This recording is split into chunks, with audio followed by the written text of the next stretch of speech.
শুভ সকাল বন্ধুরা, 11:30 প্রায় বাজে। তো দেখো রান্নার জোগাড়জাতি চালু করে দিয়েছি। এখানে ফুলকপি কেটে নিয়েছি, ফুলকপি দিয়ে আলু দিয়ে টমেটো পেঁয়াজ আদা রসুন দিয়ে পাঁচফোড়ন দিয়ে জিরে দিয়ে মাছের ঝোল বানাবো। রুই মাছ নিয়ে নিয়েছি, আর এখানে বাঁশপাতা মাছ নিয়েছি। বাঁশপাতা মাছটা ঝাল হবে আর রুই মাছগুলো ঝোল হবে ফুলকপি দিয়ে।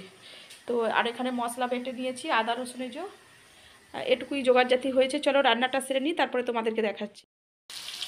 দেখো মাছ ভাজা বসিয়ে দিয়েছি, মাছ ভাজা হচ্ছে। আর এই দেখো এইটা হচ্ছে বাঁশপাতা মাছ, যারা চেনো না দেখিয়ে দিই তাদেরকে। রান্নাবান্না কমপ্লিট। এই যে বাঁশপাতা মাছের ঝাল, আর এখানে ভাত তো আছেই, আর এখানে হচ্ছে ফুলকপি দিয়ে মাছের ঝোল। এখানে দেখো তোমাদের দাদাভাই এখনো স্নান করেনি, 2টো বাজে।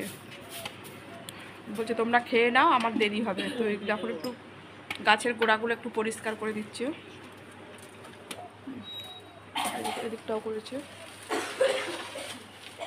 বন্ধুরা মেয়েকে খেতে দিয়ে দিয়েছি, ও খেয়ে নিচ্ছে। আমরা একটু পরে খাবো। তোমাদের দাদাভাই এখন খাবে না, এবার আমি কী করে খাই বলো তো? একটা কেমন লাগে না? ভালো হয়েছে? ঝোল খাবে না বলছিল মেয়ে প্রথমে, না খা, ফুলকপি দিয়ে মাছের ঝোল ভালো হয়।